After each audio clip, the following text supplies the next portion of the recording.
Hello dear student, आप सभी का बहुत बहुत स्वागत है हमारे यूट्यूब चैनल में। तो डियर स्टूडेंट, आज के इस वीडियो में हम पढ़ाने वाले हैं बल, ठीक है, फोर्स, इंग्लिश में कहते हैं फोर्स।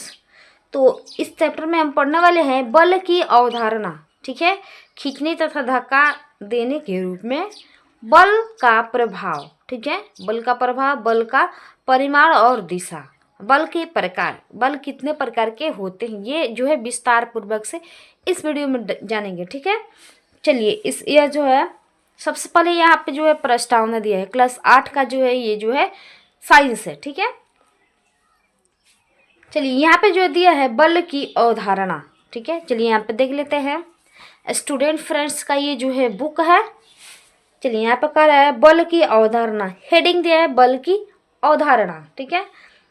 तो कह रहा है यहाँ हम दैनिक जीवन के कुछ अनुभवों को याद करना चाहेंगे, ठीक है।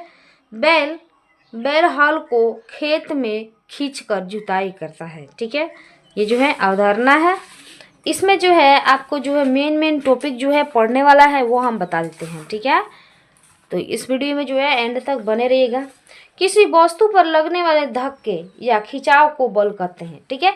सबसे पहले हम जानेंगे बल किसे कहते हैं। यहाँ पे जो दिया है बल, किसी वस्तु पर लगने वाले धक्के या खिंचाव को बल कहते हैं, ठीक है। देखिए यहाँ पे जो है बैल हल खींच रहा है, ये जो है बल है। आदमी जो है कुआं से रस्सी से खींचकर पानी निकाल रहा है, ये भी जो है बल है। ये जो ठेला को खींच रहा है, ये भी जो है बल है, ठीक है। अभिकर्षण बल तथा अपकर्षण बल, ठीक है, किसे कहते हैं। चलिए इसमें देख लेते हैं।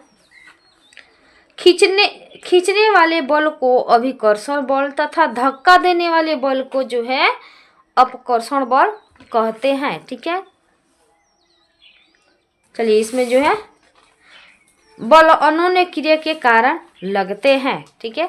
तो अनोन्य क्रिया, जब दो वस्तुएं एक दूसरे पर क्रिया करती है तब हम कहते हैं कि उस पर दोनों वस्तुओं के बीच अनोन्य क्रिया हो रही है, ठीक है।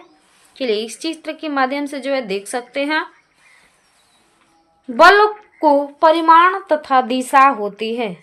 बल को परिमाण तथा दिशा होती है। बल का परिमाण देखिए यहाँ पे जो है, आप जानते हैं कि बलवान आदमी कमजोर आदमी की अपेक्षा अधिक बल लगा सकता है। एक बच्चा बल लगाकर जितना वजन उठा सकता है उसकी तुलना में एक युवक अधिक वजन उठा सकता है, ठीक है। इस तरह बल कम या अधिक होता है। इसी कम या अधिक की माप को बल का परिमाण कहते हैं, ठीक है। चलिए इसमें जो है कह रहा है संपर्क बल, ठीक है।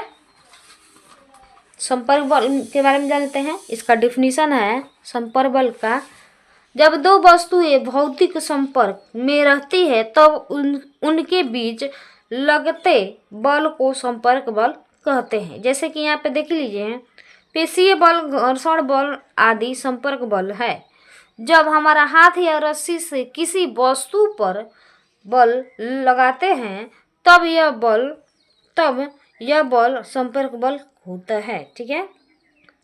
पेशीय बल को जो है देखते हैं, जब हम हाथ से किसी वस्तु को उठाते या धकेलते हैं तब हम वस्तु पर पेशीय बल लगाते हैं। पेशीय बल एक संपर्क बल है। हम पेशीय बल के द्वारा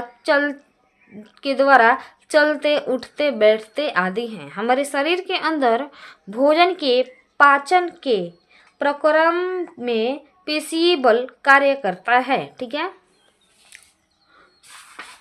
चलिए यहाँ पे जो है इस चैप्टर में कुछ ज़्यादा नहीं है।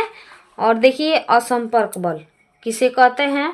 बिना संपर्क के दो वस्तुओं के बीच लगने, देखिए संपर्क बल का डिफिनीशन है, बिना संपर्क के दो वस्तुओं के बीच लगते बल को असंपर्क बल कहते हैं, ठीक है।